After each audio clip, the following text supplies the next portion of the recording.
दोस्तों आज के इस वीडियो का सबसे पहला क्वेश्चन शुरू होता है दिवस को लेकर। क्वेश्चन कुछ इस तरीके से बनेगा कि हाल ही में वर्ल्ड यूथ स्किल डे विश्व युवा कौशल दिवस प्रति वर्ष किस दिन मनाया जाता है। तो इसका राइट आंसर हो जाएगा ऑप्शन नंबर डी, हर साल 15 जुलाई को। हर साल 15 जुलाई को अच्छे से देखेंगे, हर साल 15 जुलाई को ये दिवस मनाया जाता है। इस दिवस का मतलब क्या है वो समझो, बाकी इसका थीम आपको बताऊंगा। देखो नाम से ही पता चल रहा है कि जो युवा हैं, यूथ हैं, उसमें स्किल डेवलपमेंट को लेकर ये दिवस मनाया जाता है। यानी कि जो युवा हैं उनमें कोई ना कोई अगर एक स्किल डेवलप हो जाएगी तो वो अपने जीवन में सारे उनके जो काम हैं आसानी से हो सकेंगे, वो रोजी रोटी कमा सकेंगे। बिना स्किल के किसी भी व्यक्ति को सही से काम नहीं मिलता है। तो युवाओं में कौशल को विकसित करने के लिए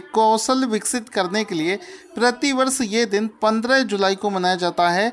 तो ऑप्शन नंबर डी इसका राइट आंसर हो जाएगा। अब इसका एक फ़ोटो देख लेते हैं। 15 जुलाई को ये दिवस मनाया जाता है। यहाँ पर आप देख सकते हैं वर्ल्ड यूथ स्किल डे, ठीक है। स्किल के लिए यहाँ पर कई सारी चीज़ें दिखा रखी हैं। और ये कब मनाया जाता है एक बार फिर से देखेंगे इसको, 15 ऑफ जुलाई। हर साल 15 जुलाई को ये दिवस मनाया जाता है। अब इसमें देखेंगे वर्ष 2021 के लिए इस दिवस की जो थीम है वो क्या है। तो वर्ष 2021 के लिए इस दिवस की जो थीम है वो है री imagine youth skills post pandemic. ये इसकी वर्ष 2021 के लिए थीम है, आपको याद रखनी है। एक बार फिर से देखेंगे क्योंकि एग्ज़ाम में जो थीम वाले दिवस हैं वो ज़रूर पूछे जाते हैं। री imagine youth skills post pandemic, ये इसका वर्ष 2021 के लिए थीम हो जाएगा। ये जो युवा कौशल दिवस है ये पहली बार 15 जुलाई 2015 को बनाया गया था। हालांकि ये चीज़ें एग्ज़ाम में नहीं पूछी जाती हैं, बस नॉलेज के लिए आपको बता रहा हूँ।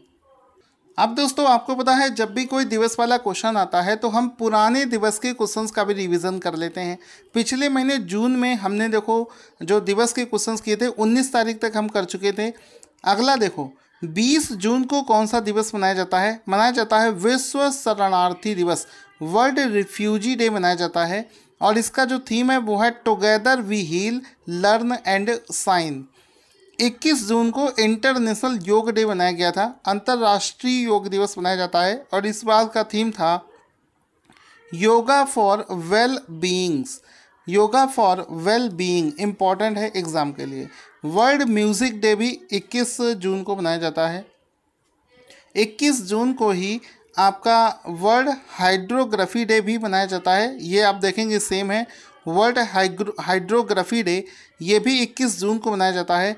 और इस वर्ष वर्ल्ड हाइड्रोग्राफी डे का थीम है 100 years of international cooperation in hydrography. इसके बाद में आ जाते हैं United Nation public service day, हर साल 23 जून को मनाया जाता है। और इसका थीम आप देख सकते हैं। फिर उसके बाद में है कि प्रतिवर्ष नाविक दिवस 25 जून को मनाया जाता है। इसका थीम है अ फेयर फ्यूचर फॉर सी फेयरर्स। 26 जून को मनाया जाता है international day against drug abuse and illicit trafficking, जो कि इसका थीम है share fact on drugs save lives. 27 जून को हर साल मनाया जाता है MSME डे, ठीक है। हर साल 27 जून को मनाया जाता है। थीम हो जाएगा क्योंकि ये MSME डे ये एग्ज़ाम में कई बार रिपीटेड है, ये क्वेश्चन इंपॉर्टेंट है। MSME 2021 की to an inclusive and sustainable recovery, ये इसका थीम हो जाएगा। नेशनल इंश्योरेंस अवेयरनेस डे हर साल 28 जून को मनाया जाता है। फिर उसके बाद में आ जाता है कि नेशनल स्टैटिस्टिक्स डे हर साल 29 जून को मनाते हैं। And hunger, archive food security and improve the nutrition and promote sustainable agriculture, ये इसका थीम हो जाएगा। तो ये जो मैं आपको ये जो लिस्ट आपको करवा रहा हूँ ये पूरा लिस्ट मैं आपको जून 2021 की अपनी मंथली करंट अफेयर्स से रिवीजन करवाता हूँ। उसमें मैं ऐसे लिस्ट फॉर्मेट में भी क्वेश्चंस को दे देता हूँ सो दैट आप एग्ज़ाम से आधे घंटे पहले एग्ज़ाम वाले दिन फटाफट से रिवीजन कर पाऊँ, ठीक है। यहाँ पर दोस्तों आपको पता होगा पिछले 6 महीने के करंट अफेयर्स पर अभी एक ऑफर चल रहा है जिसका लिंक इस वीडियो के डिस्क्रिप्शन में दे रखा है। वापस से हम आ जाते हैं अपने ओरिजिनल वीडियो पर। जुलाई 2021 में केंद्र सरकार ने केंद्रीय कर्मचारियों का जो महंगाई भत्ता है, इंग्लिश में जिसको डियरनेस अलाउंस बोलते हैं, इसको 17% से बढ़ाकर कितने प्रतिशत करने की घोषणा करी है? तो आंसर हो जाएगा ऑप्शन नंबर सी, यानी कि इसको 27% से बढ़ाकर 17% से बढ़ाकर 28% कर दिया गया है। अच्छे से समझना, ये जो केंद्र सरकार, जब भी कोई सरकारी नौकरी जब आपकी लगेगी तो आपकी जो सैलरी है, मान लो आपको 30,000 रुपये सैलरी मिल रही है, तो इसमें बहुत सारे फैक्टर होते हैं। जैसे पॉइंट नंबर 1 में होगा आपकी बेसिक सैलरी। बेसिक सैलरी हो सकता है आपकी हो 20,000, ठीक है। उसके बाद में आपको भत्ते यानी कि अलाउंस दिया जाता है, होम अलाउंस हो गया, फिर उसके बाद में आपका डियरनेस अलाउंस हो गया। इस तरीके से बहुत सारे अलाउंस होते हैं, उन सबको मिलाकर आपकी सैलरी जो है 30,000 बनती है। तो इसमें से एक अलाउंस होता है जिसको डियरनेस अलाउंस के नाम से जाना जाता है। डियरनेस अलाउंस जब भी सैलरी में आपको दिया जाएगा तो इसका मतलब होता है कि करंट सिचुएशन में कितनी आपकी महंगाई बढ़ रही है। महंगाई बढ़ने को कंपनसेट करने के लिए डियरनेस अलाउंस दिया जाता है। अभी तक इसका जो परसेंटेज था वो था 17%, यानी कि 17% दिया जा रहा था। ये भी एग्जाम में पूछा जाएगा कि अभी तक कितना प्रतिशत डियरनेस अलाउंस मिल रहा था, तो 17% डियरनेस अलाउंस मिल रहा था, जिसको बढ़ाकर 28% कर दिया गया है। तो ये चीज़ बिल्कुल सही है। ये आपकी बेसिक सैलरी का परसेंटेज होता है, तो आपकी सैलरी भी बढ़ जाएगी। जो लोग गवर्नमेंट जॉब कर रहे हैं या फिर करने वाले हैं, उनकी सैलरी अब बढ़ जाएगी। अब यहाँ पर दोस्तों पहले आप एक फ़ोटो देख सकते हैं, dearness allowance raised from 17% to 28%, 28% हो गया है। अब इसमें आप देखोगे कि ये जो कब से इफ़ेक्टिव हो जाएगा, इसको 1 जुलाई 2021 से बहाल कर दिया गया है। उसके बाद से पेमेंट को कैलकुलेट किया जाने लगेगा। तो केंद्रीय कर्मचारियों के लिए एक बड़ी खबर आई है। करंट अफेयर्स का अगला प्रश्न बनता है कि हाल ही में किस देश ने इजराइल के तेल अवीव में अपना पहला दूतावास खोल दिया है? तो आंसर हो जाएगा हाल ही में यूएई देश ने, हाल ही में यूएई देश ने इजराइल देश के तेल अवीव एरिया में अपना एक नया दूतावास खोल दिया है। तो ऑप्शन नंबर सी इसका राइट आंसर हो जाएगा। You can see here in the map of Israel कि इजराइल का ये जो मैप है, इसमें आप देखेंगे सबसे किनारे की तरफ ऊपर से रेड कलर से जो आपको एरिया दिख रहा है, ये है तेल अवीव, और यहीं पर हाल ही में यूएई देश ने अपना दूतावास खोल दिया है। दोस्तों यहाँ पर ये खास खबर इस वजह से है क्योंकि आपको पता होगा कि इजराइल देश जो है ये अपने चारों तरफ स्थित देशों का दुश्मन माना जाता है। इसके चारों तरफ जो गल्फ कंट्रीज स्थित हैं वो इसे अपना दुश्मन मानते हैं और इसको एक देश का दर्जा नहीं देना चाहते हैं। तो इजराइल यूएई जो है ये सभी गल्फ कंट्रीज़ में पहला ऐसा देश होगा जो कि तेल अवीव में अपना दूतावास खोल रहा है। तो चूंकि ये पहला ऐसा देश है गल्फ कंट्रीज़ है जिसने अपना दूतावास खोला है, तो ये मोस्ट इम्पॉर्टेंट क्वेश्चन हो जाता है। आगे चलते हैं।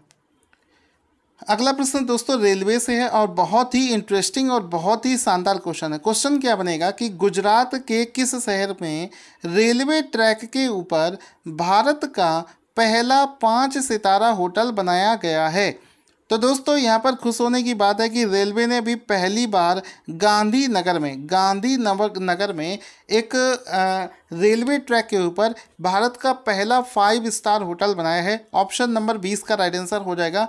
यहाँ पर आप देख सकते हैं ये एक रेलवे ट्रैक है, ठीक है। तो इस रेलवे ट्रैक के ऊपर देखो आप पिलर्स के माध्यम से एक 5 स्टार होटल बना दिया गया है। नीचे से आपकी ट्रेन निकलेगी, ऊपर आपका होटल होगा। कितना शानदार यहाँ से नज़ारा है और एक नई तरीके की पहल है। ये जो 5 स्टार होटल है इसमें कुल 318 कमरे हैं और इसका उद्घाटन कौन करेगा? इसका उद्घाटन वर्चुअली किया जाएगा श्री प्रधानमंत्री जी के द्वारा। यहाँ पर आप देख सकते हैं ये वो होटल है जिसका साइड व्यू आप देख रहे हैं। Prime minister Narendra Modi to open 5 star hotel atop Gandhinagar railway station. तो गांधीनगर रेलवे स्टेशन के ऊपर इस होटल को बनाया गया है जिसका उद्घाटन जो है प्रधानमंत्री जी के द्वारा किया जाएगा। इसके बाद में करंट अफेयर्स का अगला क्वेश्चन बनता है कि हाल ही में थावर चंद गहलोत के स्थान पर राज्यसभा में सदन के नेता के रूप में किसे अपॉइंट किया गया है? इंग्लिश में मतलब हुआ कि किसे हाल ही में leader of the house in Rajya Sabha appoint किया गया है थावरचंद गहलोत के स्थान पर? तो option number B Piyush Goyal इसका राइट आंसर हो जाएगा। पीयूष गोयल इसका राइट आंसर हो जाएगा। Option number B will be the right answer. Piyush Goyal इसका राइट आंसर हो जाएगा। जिनको हाल ही में leader of the house in Rajya Sabha बनाया गया है, पीयूष गोयल इसका राइट आंसर हो जाएगा। आपको याद होगा दोस्तों, हाल ही में 8 राज्यों के गवर्नर को चेंज कर दिया गया था, जिसमें कि थावर चंद गहलोत को तेलंगाना का 19वां गवर्नर बनाया गया है। तो ये जो थावर चंद गहलोत हैं, अब ये तेलंगाना के गवर्नर पद की शपथ ले चुके हैं, तो ये वहाँ पर शिफ्ट हो गए हैं। इस वजह से उनके स्थान पर leader of the house in Rajya Sabha के तौर पर पीयूष गोयल को अपॉइंट कर दिया गया है। ऑप्शन नंबर 20 का राइट आंसर हो जाएगा।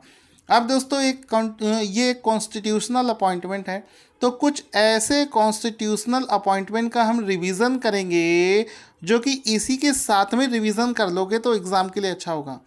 जैसे अगर आपसे कोई एग्ज़ाम में पूछे कि बताओ इस समय राज्यसभा का चेयरमैन कौन है, तो राज्यसभा के चेयरमैन का नाम है एम वेंकैया नायडू। राज्यसभा का डिप्टी चेयरमैन कौन है, तो मिस्टर हरिवंश नारायण सिंह राज्यसभा के डिप्टी चेयरमैन हैं। स्पीकर ऑफ द लोकसभा कौन है, माननीय श्री ओम बिरला। माननीय श्री ओम बिरला इस समय स्पीकर ऑफ द लोकसभा हैं। Deputy speaker of the Lok Sabha कौन है, ये अभी वैकेंट पड़ी हुई है। Leader of the Rajya Sabha mister Piyush Goyal हाल ही में अपॉइंट किए गए हैं, जो हमने अभी क्वेश्चन किया है। लीडर ऑफ राज्यसभा पीयूष गोयल को अपॉइंट किया गया है। Leader of the opposition Rajya Sabha में लीडर ऑफ ओपोजिशन कौन है, तो मल्लिकार्जुन खड़गे इसका राइट आंसर हो जाएगा। इस समय इंडिया के चीफ इलेक्शन कमिश्नर कौन है, तो Sushil Chandra chief election commissioner है। भारत के कॉम्प्ट्रोलर एंड ऑडिटर जनरल कौन है, तो जीसी मुर्मू। जीसी मुर्मू क्या है। इलेक्शन कमिश्नर कौन है, तो chief election commissioner Sushil Chandra थे। इलेक्शन कमिश्नर हैं राजीव कुमार और अनूप चंद्र पांडे, जिसमें से अनूप चंद्र पांडे को हाल ही में इलेक्शन कमिश्नर बनाया गया था। भारत के पहले लोकपाल कौन है, तो जस्टिस पिनाकी चंद्र घोष भारत के पहले लोकपाल हैं। ये भी आपको याद रखना है। आगे चलते हैं दोस्तों, जितना शानदार कंटेंट आपको दे रहा हूँ, आप लोग इस वीडियो को लाइक और शेयर भी किया करो। क्वेश्चन बनेगा कि हाल ही में भारत का पहला ग्रेन एटीएम का किस शहर में स्थापित किया गया है, तो आंसर हो जाएगा इसको हाल ही में गुरुग्राम में स्थापित किया गया है। ऑप्शन नंबर ए इसका राइट आंसर हो जाएगा। दोस्तों, ग्रेन का मतलब होता है अनाज। ATM automated teller machine. जिस तरीके से हम लोग एटीएम मशीन से पैसा निकालते हैं, वैसे ही इस ग्रेन एटीएम से आपको अनाज एटीएम के तरीके दिया जाएगा। ठीक है, तो गुरुग्राम में हाल ही में इसको स्थापित किया गया है। जैसा कि आप देख रहे हैं, ये एक ऑटोमेटिक मशीन है जिसमें कि यहाँ से आपको अनाज निकल रहा है और ये व्यक्ति इसको अनाज को भरते हुए आपको दिख रहे होंगे। अभी इस योजना को पायलट बेसिस पर हरियाणा के गुरुग्राम में शुरू किया गया है और इसमें आप देख सकते हैं अनाज लेती हुई महिला आपको दिख रही है। इसमें देखो यहाँ पर दिख रहा है, साफ साफ लिखा है कि देश का पहला अनाज एटीएम, अंगूठा लगाओ और अनाज ले जाओ। इसमें आपको अपनी पहचान के लिए यहाँ पर अंगूठा लगाना पड़ेगा, जिसके बाद में आप देखो लिखा है राइस लेना चाहते हैं कि गेहूँ लेना चाहते हैं, ये आप सेलेक्ट करेंगे और आपको वहाँ से ग्रेन उपलब्ध हो जाएगा। इस योजना को यूनाइटेड नेशन का एक प्रोग्राम चल रहा है जिसका नाम है वर्ल्ड फूड प्रोग्राम, जिसके तहत इसको स्थापित किया गया है। ठीक है, आई होप आपको समझ में आ गया होगा। क्वेश्चन बनेगा कि हाल ही में भारत और एशिया का पहला राष्ट्रीय डॉल्फिन अनुसंधान केंद्र national dolphin research centre NDRC national dolphin research centre किस राज्य में खोला जाएगा, तो आंसर हो जाएगा इसको हाल ही में बिहार के पटना में खोला जा रहा है नेशनल डॉल्फिन रिसर्च सेंटर। तो ऑप्शन नंबर ए इसका राइट आंसर हो जाएगा। इसको पटना यूनिवर्सिटी के परिसर में खोला जाएगा। ठीक है, आपको पता होगा ये जो गंगा की डॉल्फिन होती है, ये भारत का राष्ट्रीय जलीय जानवर भी है। ठीक है, तो ये भी पॉइंट आपको याद रखना है। आप देख सकते हैं India's first dolphin centre national dolphin research centre at Patna विश्वविद्यालय के अंदर में इसको खोला जाएगा और ये भारत का पहला डॉल्फिन सेंटर होगा।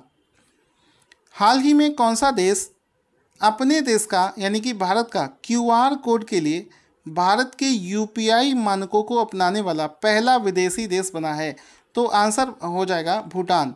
दोस्तों जो हम लोग QR प्रोसेस यूज़ करते हैं, UPI कोड यूज़ करते हैं पेमेंट करने के लिए, ये भूटान देश को इतना ज़्यादा पसंद आया और पूरी दुनिया में इसकी तारीफ़ हुई थी। इंडिया ने जब UPI लॉन्च किया था, इवन गूगल ने भी इसको कह सकते हो कि बहुत ज़्यादा तारीफ़ करी थी। तो पहला देश बना है भूटान, जहाँ पर हाल ही में भारत का ये जो UPI है ये लॉन्च कर दिया गया है। तो यहाँ पर आप देख सकते हैं इस फोटो में कि Bhim UPI launched in Bhutan, Bhim UPI launched in Bhutan. तो आप देख सकते हैं ये इसको हाल ही में भूटान देश में लॉन्च किया गया है, जो कि भारत और भूटान के एक अच्छे रिश्ते को दर्शाता है। आगे चलते हैं। हाल ही में 27वें अंतर्राष्ट्रीय संग्रहालय परिषद 27th international council of museum general conference 2025 आयोजित करने के लिए किस देश को चुना गया है? तो वर्ष 2025 में होने वाली ये जो कॉन्फ्रेंस है इसके लिए UAE देश को चुना गया है। ऑप्शन नंबर ए इसका राइट आंसर हो जाएगा। क्या चीज़ चुना गया है? म्यूजियम्स के ऊपर एक इंटरनेशनल कॉन्फ्रेंस होगी जिसमें कि UAE देश को चुना गया है। तो यहाँ पर आप देख सकते हैं UAE के दुबई में इसको आयोजित किया जाएगा। आगे बढ़ते हैं। UAE देश के बारे में, इसकी कैपिटल है अबू धाबी और करेंसी का नाम है दिरहम। एग्ज़ाम में पूछा जाता है। अगला प्रश्न है, हाल ही में नीति आयोग के SDG इंडिया इंडेक्स 2020 और 21 के अनुसार किसी भी स्वास्थ्य योजना या फिर स्वास्थ्य बीमा के अंतर्गत सुरक्षित किए गए परिवारों की संख्या, इसका मतलब दोस्तों समझिए, मतलब किसी भी प्रकार की स्वास्थ्य स्कीम या फिर जो स्वास्थ्य बीमा होता है उसके तहत उसको लेने वाले परिवारों की संख्या के मामले में कौन सा राज्य पहले स्थान पर है? तो आंसर हो जाएगा इस मामले में आंध्र प्रदेश को पहला स्थान प्राप्त हुआ है। ऑप्शन नंबर 20 का राइट आंसर हो जाएगा। स्वास्थ्य संबंधी चाहे वो स्कीम हो चाहे वो आपका बीमा हो, उस मामले में परिवारों के मामले में आंध्र प्रदेश को पहला स्थान प्राप्त हुआ है। ऑप्शन नंबर 20 का राइट आंसर हो जाएगा। दोस्तों आज का शानदार क्वेश्चन जिसका आंसर आपको देना है स्क्रीन पर आपको दिख रहा है। अपना आंसर कमेंट बॉक्स में लिखना ना भूलें।